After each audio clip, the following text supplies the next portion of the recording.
Anatomy School. Welcome, sir. Welcome to the Deshi Show. Cheers. Thank you. So, today's topic is we want to understand the new education system which is evolving. The nature of the education system is not merely utilitarian, it is liberating. So, sir, why do you think we need a university which is liberating in nature? Your word itself explains liberating. Liberating from what? See, the Western education, which is the materialistic education, goes on inquiring about the objects that are present outside in the universe, which are perceivable by our five senses. We go on experimenting with them, go on looking at the smaller and smaller aspect of it by inventing new gadgets, and we would like to explore smaller things. So as you go on exploring, it is limitless reduction process. Finally, that particular thing is to be enjoyed, utilized by the person who is actually doing the experiment with it, or the people who are supposed to use that. So what are you saying is the experimenter has to know that he is also an experiment in the current education system. Yeah, which is not happening. Nobody knows that I am also there, I am part of this experiment. I have to be involved in this experiment. This kind of thought process is not there in our students, absolutely. Whatever that is given in the book is a finite thing, and that is considered as the ultimate truth. But sir, with the advent of the current education system, we find Macaulay designed it for a specific purpose. The purpose was to produce clerk. Now we are having a liberating setup where the purpose is completely changing. Now the purpose is that students ask the right questions. Students understand about the harmonious coexistence of a poet and a program manager. So this kind of a setup, which includes the Indian wisdom, what is the advantage? Why do we prefer it over a setup which is very well polished, which is going to produce more clerks? Why do we need this kind of a liberating educational setup in India? There is a difference between a master slave and a real master. A master slave is the one who can use his senses to its best effect and bring about the best for himself and for the rest of the world. A master is not slave of senses. He is the one who is the enjoyer behind all this process that is going on. And therefore, we have lost the connection between the subject and the object, and more weight is given to the object-oriented education, which limits our expansion of knowledge. And that is the reason why the modern educational process, which strikes a balance between objective exploration and subjective understanding. And when both of them go together, we not only enjoy the external world, but we also try to be peaceful, happy, like our forefathers were. And that is the aim. Aim is to see that we do not live, but we live happily, purposefully, and peacefully. That is the aim. Absolutely. When we see a common man, we find he lives in a world of dilemma. All the knowledge that he has is mostly colloquial in nature, and the common misunderstanding is that Vedas are not scientific in nature. We have different Vedas, we have Vidyasanas. So how do you justify that? Okay, whatsoever we were knowing earlier in the Vedas, whatever is mentioned in the Vedas, in the Upanishads, that is not something which is unscientific. How can you go about defending Vedas? If you say Veda is a critical, our people do not know what is Veda is. And Veda starts like we start with alphabets. We start with words. We start with basic letters. And finally, when you are going to become a doctor or an engineer, you're not going to use those letters which you started with, but still they are essential for you to have expanded, reach the level of becoming a doctor or an engineer. Like that, Veda is a curriculum. What they did to start with, they started with minor things. For example, you look at the world, how beautiful it is. It's not giving you water, it's not giving you air, it's giving you everything what you want. Are you not supposed to be happier with that and feel a feeling of blessing that somebody is giving this? So what we should do?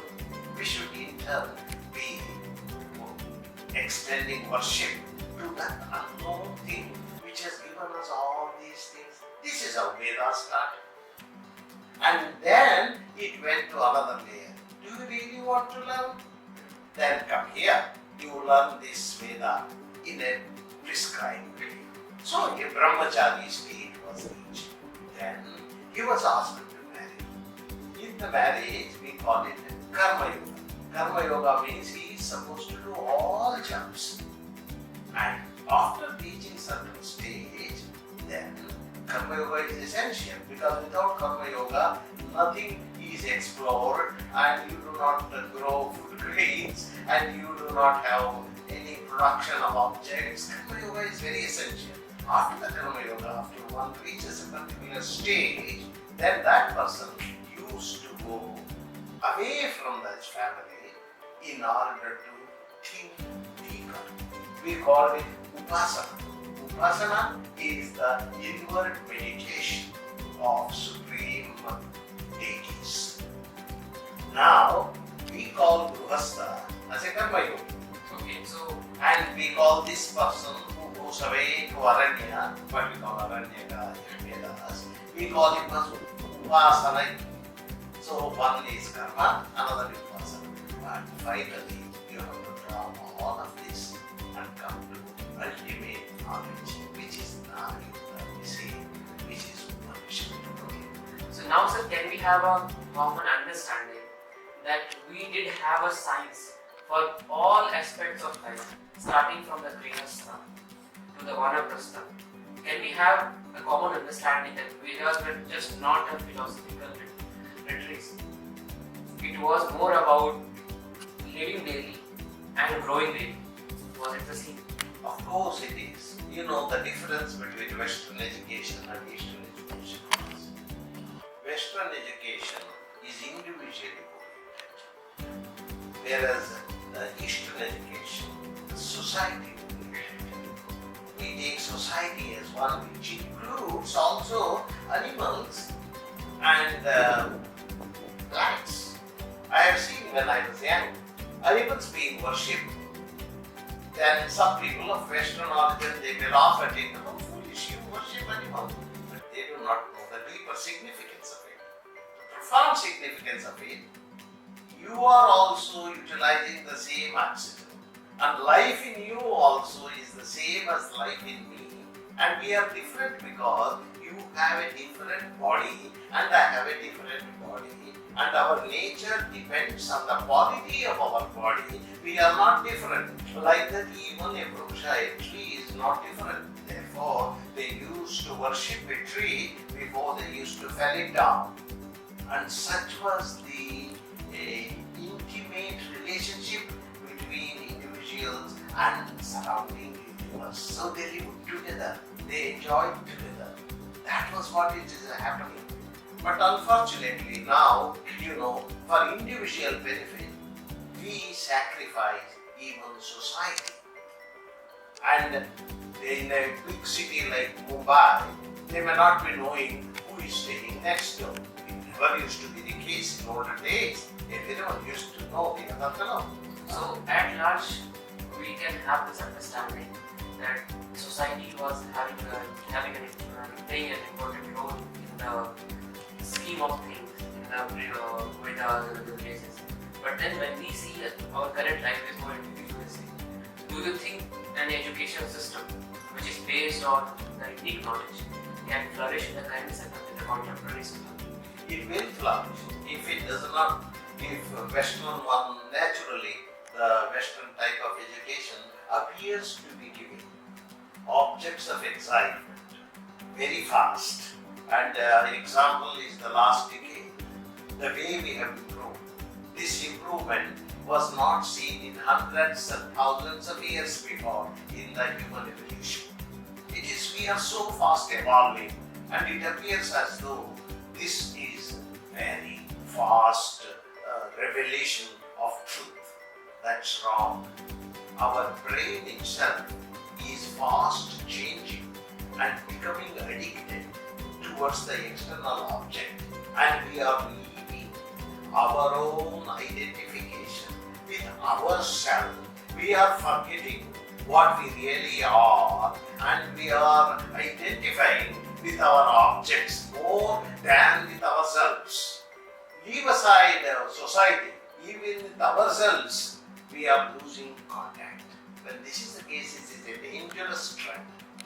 It's high time that we have to work and see the societal interreaction and societal living together, whatever we had, and that has to come together and that has to flourish, and there lies the happiness. So what is one unique thing which you find in Chinmaya Vishwavidyapith which you don't find elsewhere? One unique thing is we have built this vast spiritual, what we say, a mission based on the logo, whatever that our aim is to give maximum happiness to maximum people for maximum time. And we are going to achieve that through spiritual awareness. What is spiritual awareness? You see, it is just to remind everyone that what you are dealing with your body and body dealing with the external body is purely temporary.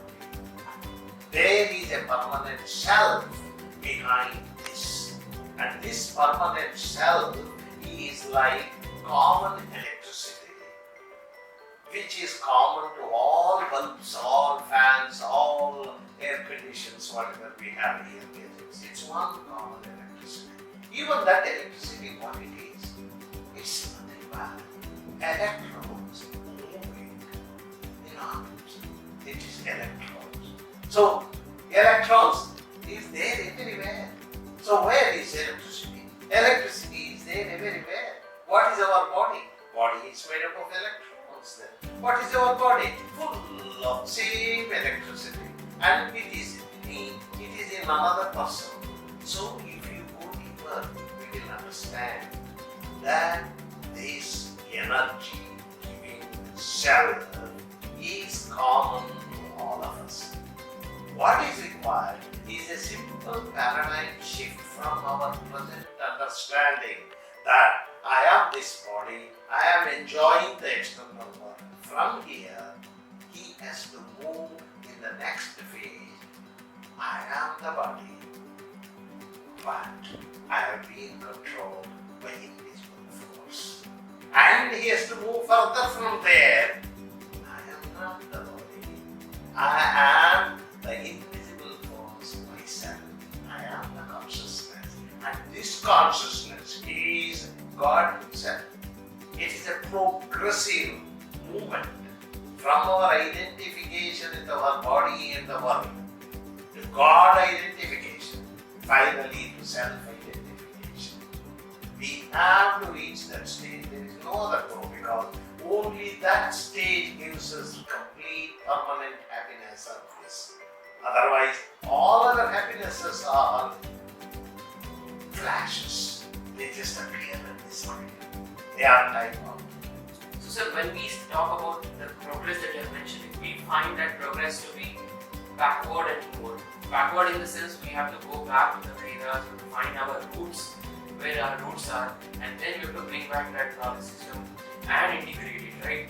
So now the question is, who is doing it? I know Chinmaya Vishwavidyapith is doing it, how do we understand the importance of such a system?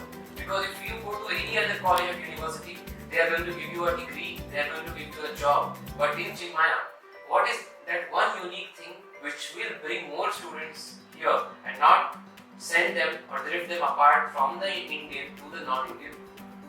The whole unfortunate thing is, even if the knowledge given in Veda, if it is told to you, it's not immediate, it's not possible to pick up. Even though you understand intellectually, it's not easy to follow. As soon as you go out of the room, again you will look for your sandals. Looking for your sandals means your identification with your body.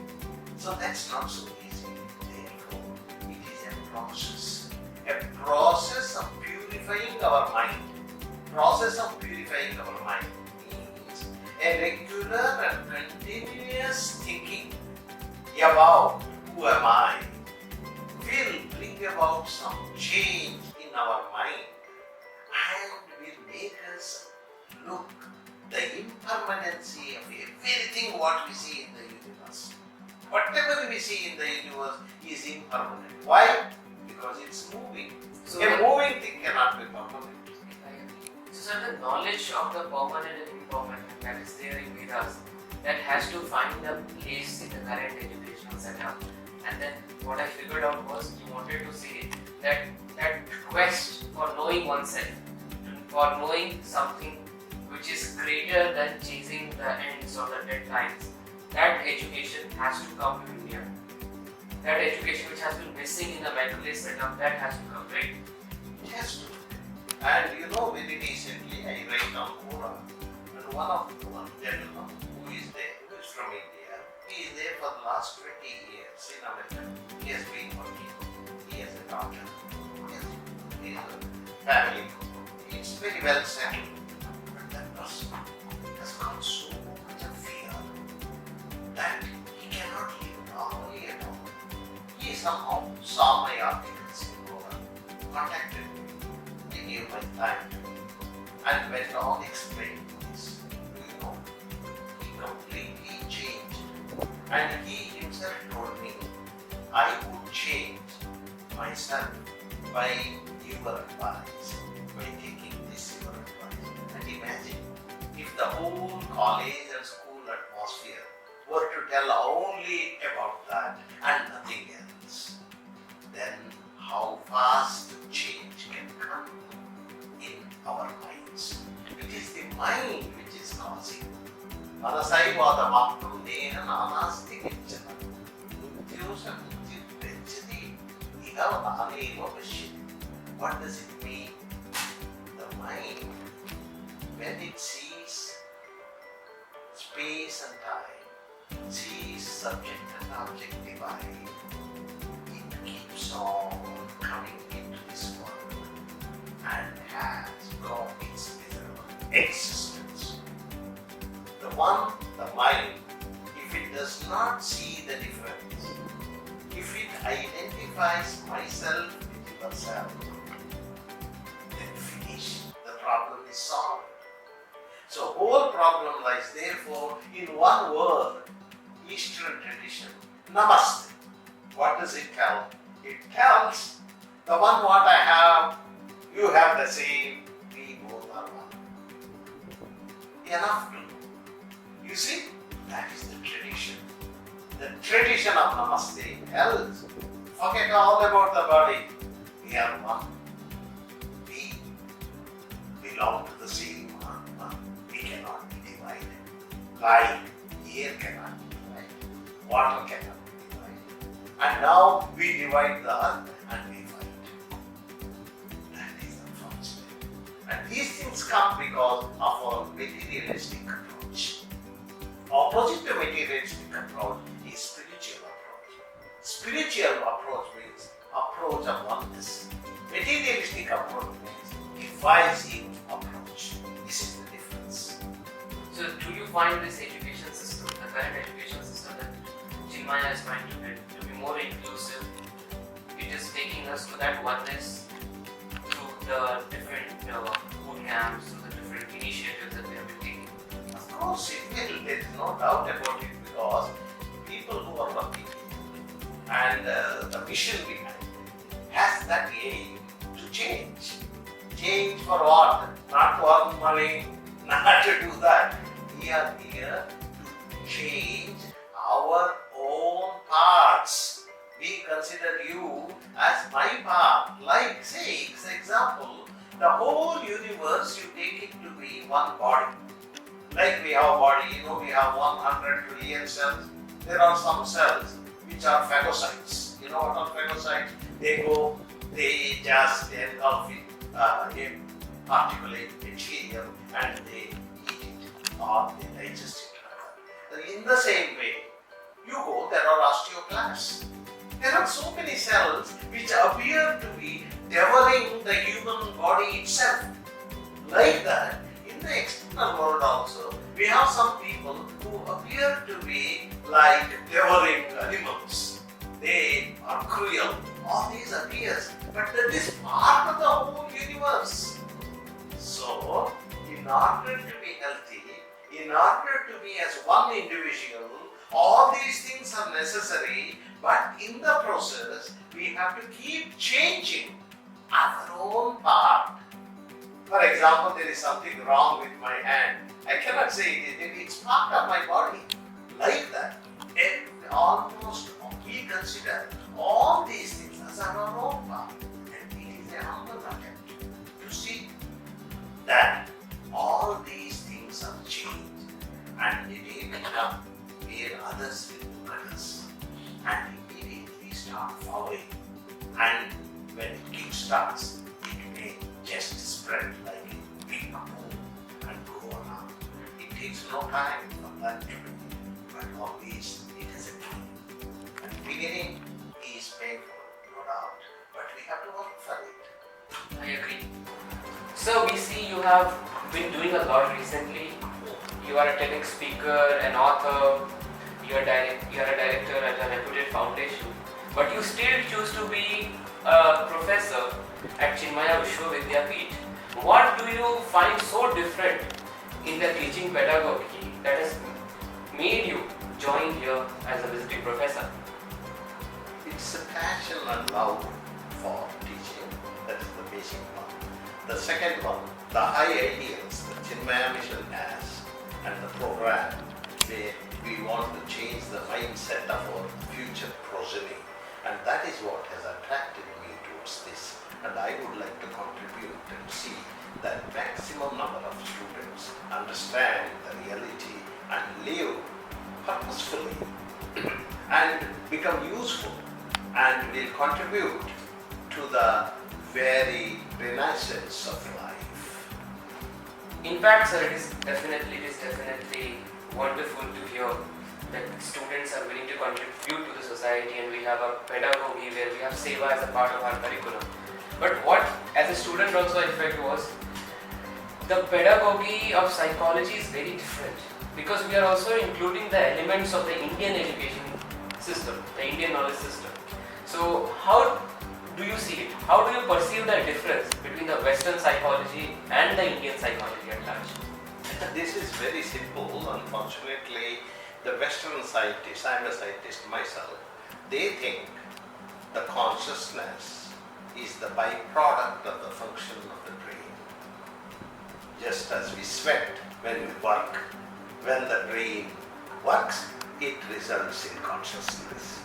And this is how they start.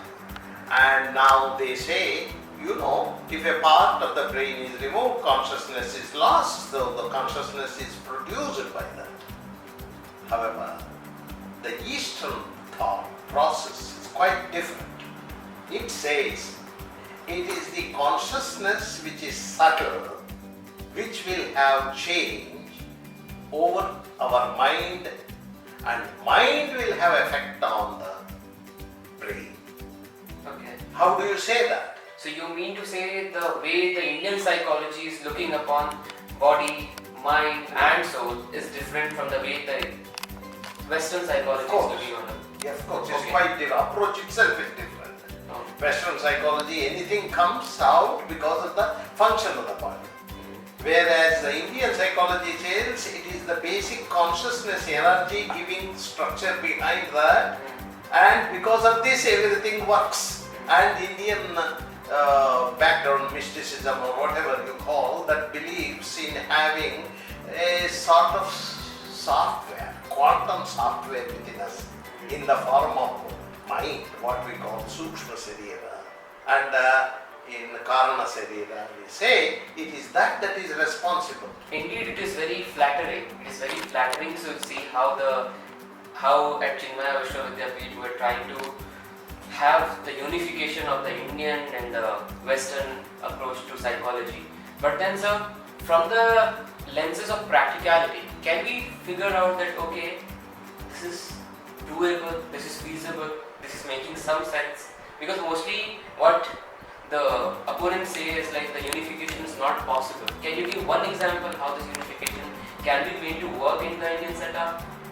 It will definitely work because they have not given enough thought process to that, and even in experiments they have not tried to make use of this because the Western mindset is so materialistic that whatever they want to establish has to be proved by senses.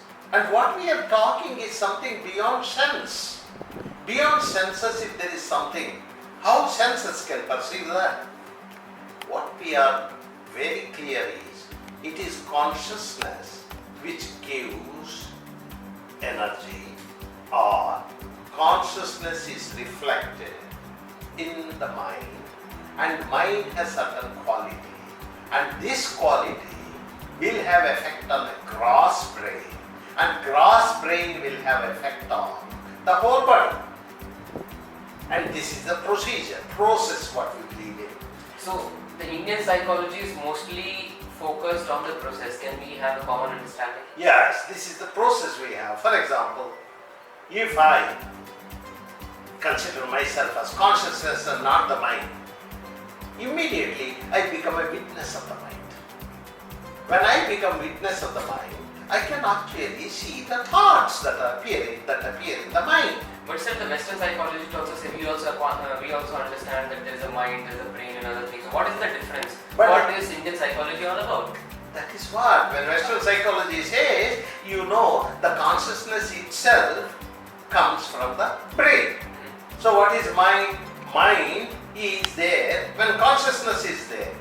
They have reversed it. What their process is very simple. It is my brain structures give consciousness, which in turn responsible for the mind, and it is the mind that gives thoughts. I understood.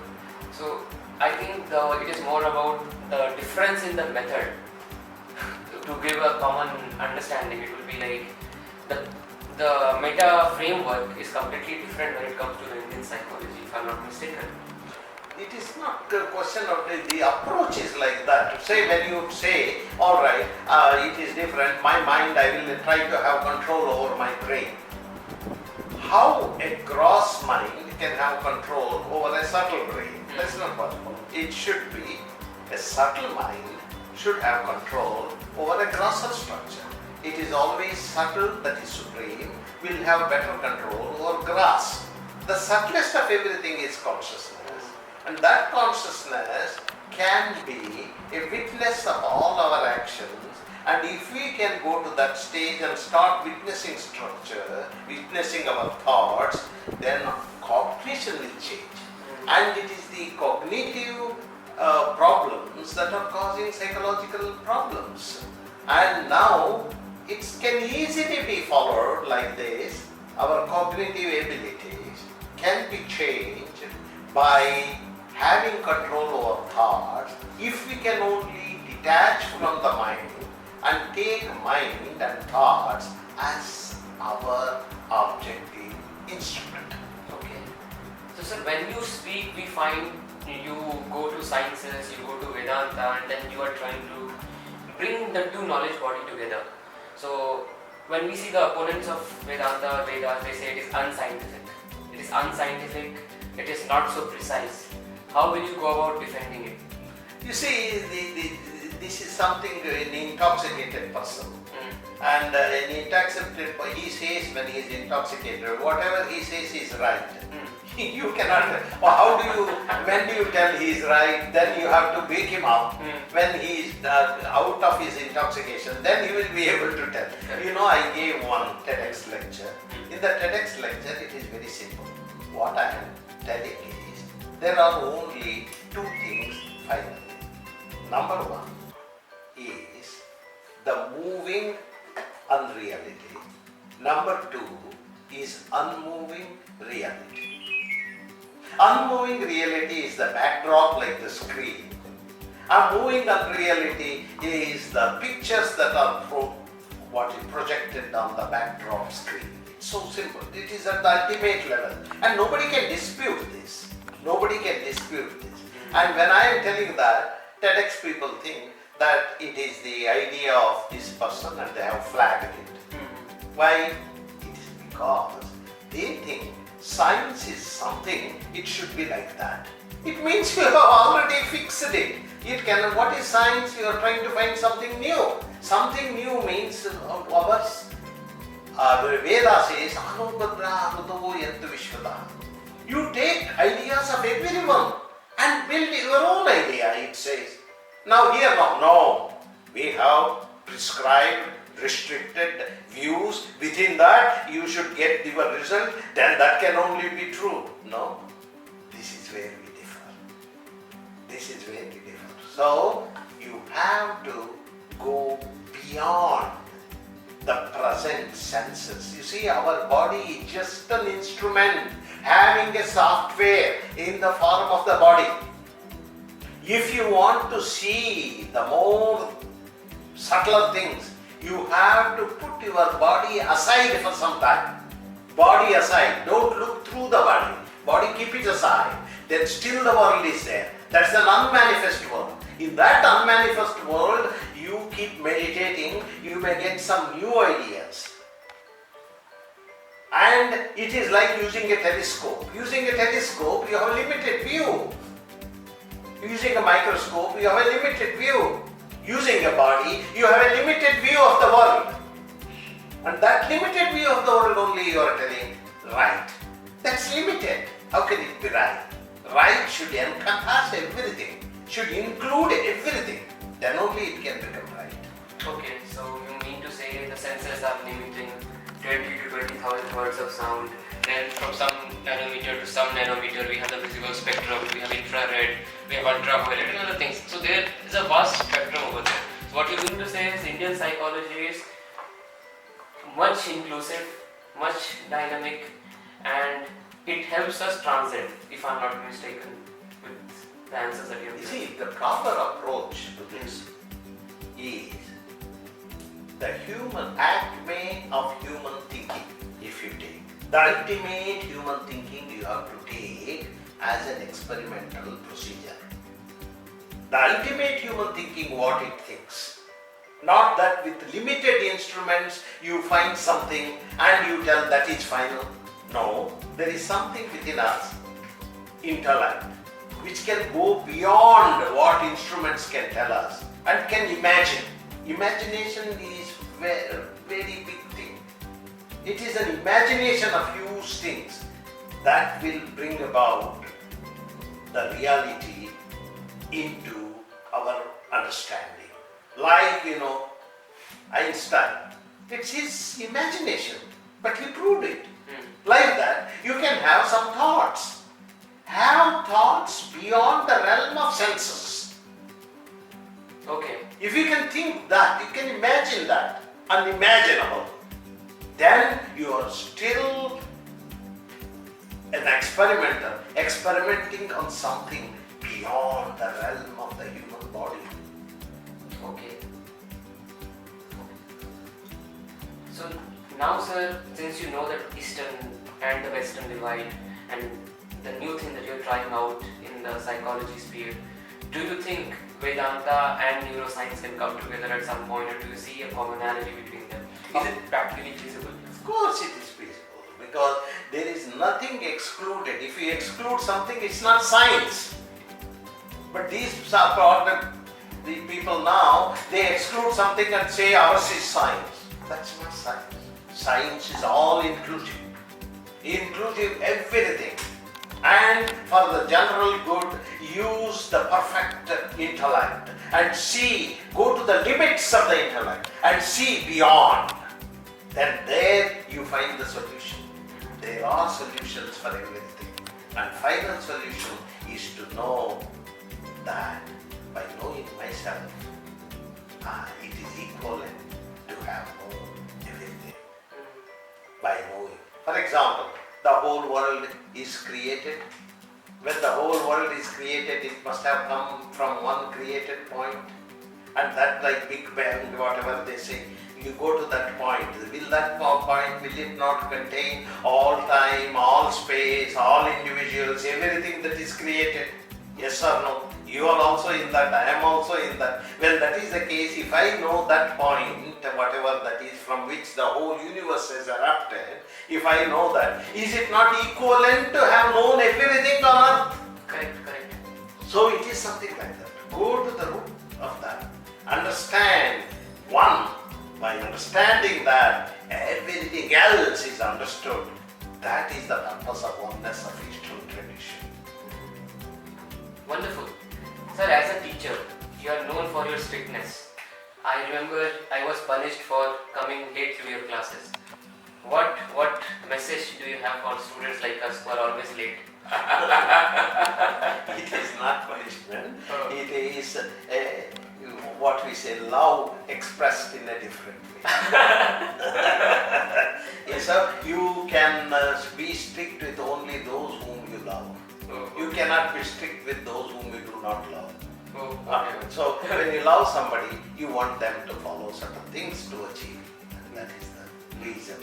So sir, here we have a very different relationship between a professor and a student. It is not so closed, it is not so utilitarian in nature. We discuss, we debate, and we do so many things in the university. So do you find this thing should have a central stage in the education system, in the guru-shishya relationship? Do you think it is very... See, guru-shishya relation, parampara, it was there in olden days, that was alright. Now in modern scenario, we should also change. You should not take the same scenario, go back and go back. Have a dicky. That is not necessary. That is not the point. And even that is not fashion. That is not fashion. My friends, remember this is not fashion. Please go ahead. So now, that is not the way what we want. What is here is freedom for thought. Freedom for thought.